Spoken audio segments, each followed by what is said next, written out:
What does this experience, have you had a chance, it's been over a week now, what does this experience mean to you? Well, there are many different levels. The most important thing to me is that I'm just very glad to be here right now, talking to you. Because it would not have taken much for that not to have happened. So, in fact, I can tell you that all through the ordeal, of even when I got around the house and Sue saw me and came up to me, it was just, thank you so much for being here. And that's both for being here to help me, but for even being here, actually. I'm just glad to be alive. And I think that pretty much encompasses everything. What was your experience with the buffs, and why did you have them in the first place, and how long have you had them? Well, we got our first buffs as yearling calves in 2008. Yes, in 2008, 2009. One of the reasons, it's very pragmatic actually, it's kind of funny that we got into dairy goats first, and that was when Sue and I were talking one night, and she likes good food and was just simply mentioning that it's very hard to find good cheese, and made sort of what I'd call an offhand comment, do I know anything about dairying? And of course that was kind of interesting because at one time in a previous life I had a small goat dairy in Decatur, Michigan during the early 1970s before I went back to graduate school. And also my family had been dairy people for several generations, skipping mine, and my mother's generation actually. My grandfather had, and my great-grandmother had one of the largest dairies on the east side of the state in the Detroit area. And it's always been of interest. So we got the goats, and Sue was making just exquisite cheese. And I began studying and reading a little bit more about water buffalo and other types of cheese. Water buffalo is somewhat stimulated by the fact that when I lived in married housing at the University of Wisconsin, we were the only USA family in the complex. Everybody out there from all over the world. So we were introduced to the foods of Africa, the Middle East, India, South America. It was just an incredible experience. Then when I postdoced at MIT, I was in the lab of H. Govind Khurana, who was an Indian, and most of the postdocs there were either Pakistani or Indian. And they brought in these wonderful milk products made from buffalo milk. So that was kind of a little background. And then in reading about buffalo milk cheese, buffalo milk is 8 to 9% butter fat, high in milk solids, and the cheese is supposed to be exquisitely unique. And also having water buffalo, when we decided to go to commercial, would give us somewhat of a marketing niche. So I began exploring that, and we decided to take the plunge, and we bought several from the defunct dairy in Fremont, Pelican Ranch, and then several more. And as time progressed, we decided to invest in a commercial dairy, which we did here, and designed a dairy barn to accommodate both goats and water buffalo. We had our first successful season last summer. We milked, I think we were milking eight of the 18 water buffalo cows that we have. Cheese was produced by Kathy Holinsky at Evergreen Lane Creamery, and she made a absolutely fantastic water buffalo camembert and a Manchego-like cheese that we couldn't keep up with the orders. It was so popular.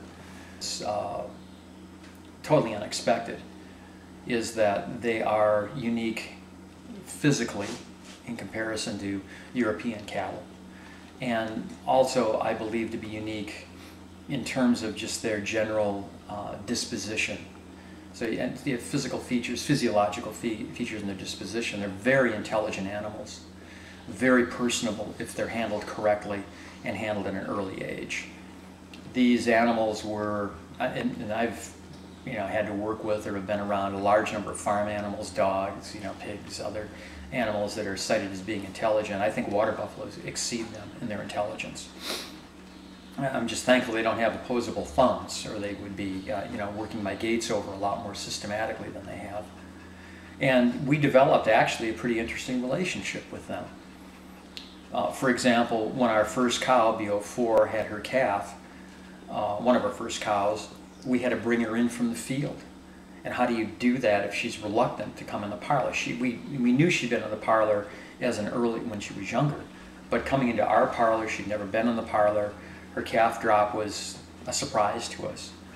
And I went out into that pasture, and I'll never forget it. I'll never forget it. It was in June of last year, and I put a halter around her, which those of you who are cattlemen can understand how insane that is, and just gave a slight tug, and she followed me from the back pasture all the way into the dairy parlor. And here's this, geeky-looking guy walking into across the dry lot with a 1,600, 1,800 pound water buffalo cow in tow, as if I'm walking my dog. And that's just the way they are. Some of them allowed me to actually, when they were injured, to work on them without any kind of restraint whatsoever. Some of these huge cows laying in the field allowed me to even trim their hooves without any problem at all. I mean, it was just a very, very interesting relationship. And some of the cows, it was interesting too, took an interest in Sue. And she had her favorites, and they were kind of her favorites. The same thing with the calves. We take the calves away from the moms as soon as we possibly can, which allows us to begin to handle the calves a lot earlier. And as such, they were they were very healthy calves, but we were able to work with them a lot more. So that was an added bonus. I mean, they really, in my opinion, they really enriched our lives, very much so. But that's why the water buffalo. And then you just sold them recently. Yes, that was a very difficult decision emotionally, but a fairly straightforward decision financially. We just simply had to pencil out the bottom line of our ability to be able to make a significant profit, a sufficient profit for us to support ourselves. And with the water buffalo, there was a tremendous demand for the cheese. So we had a market. We had markets in Michigan and markets in Chicago. We had people who would have bought out our entire 2012 inventory. The issues were more animal husbandry and housing issues. The animal husbandry issues were, although I had solved the problem of getting them to let their milk down, they're not like cows. They don't have a cistern in their udder. What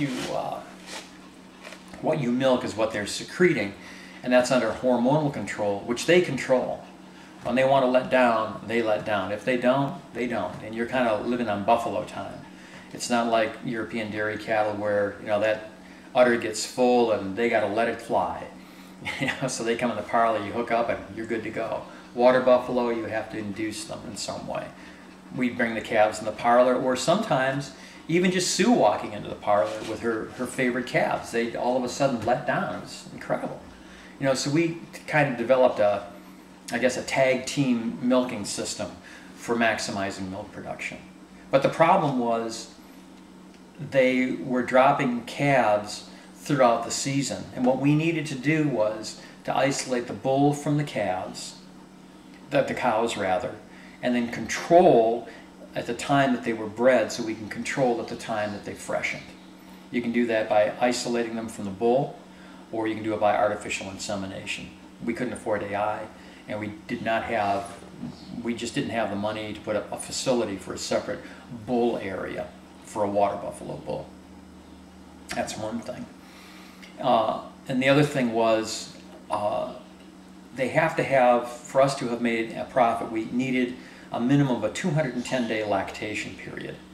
And that would have only required 4 cows, actually, to give us a profit, 210 days. And what happened, because they were dropping calves throughout the course of the summer, that once we hit first frost, they simply started drying up. And they were affected by the weather. And that was something I had not anticipated, and no one else had mentioned in any of the literature that I had. Later on, when I was talking to some people, they said, yeah, we're thinking about going to heated barns. Well, we can't do that, or the like. So that was a problem. So if I didn't get them to drop calves in March, and I wouldn't have the lactation period that I needed, so I couldn't coordinate freshening quickly enough. And we calculated, and talking to some of the experts in the field, it would take us about 2 years. We didn't have that window. And the other thing, which was equally interesting, is the popularity of Evergreen Lane Creamery cheese last year just skyrocketed. Kathy Helinski makes the most exquisite cheeses, both her tomes, her soft cheeses and fresh cheeses, and those sales have started to go up, so we decided to expand the dairy goat herd. And well, so here you've got a water buffalo product it's going to take you 2 years to develop. You've got a sure market, but now you have a market actually in hand that you can't even meet demand with. And so what's the business decision? Well, there's no decision. We would consider seriously selling the water buffalo. And once I made that known, I had quite a number of offers to buy the entire herd.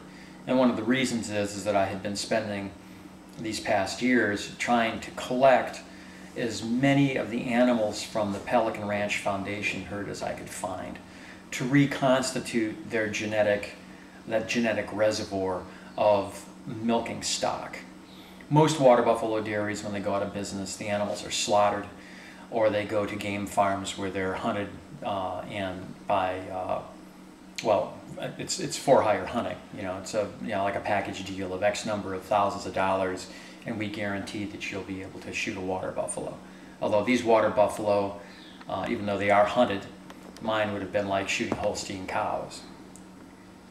But anyways, so having that cluster of animals that had been well handled, well mannered, trained, and having the genetic stock I had made them very attractive. So we sold the entire herd to Al Vali, who is opening a dairy in near Charleston, South Carolina, where the water buffalo will be, probably happier there because it's warmer. I mean, I probably would be happier there. They have a longer grazing season and a lot more room. The other thing that hurt us is that we need at least 20 more acres of reasonable pasture in order to run a sustainable rotational grazing system, which we don't have. And the combination of the buffs and the goats, we just couldn't have the type of micro dairy and sustainable farming operation that we wanted.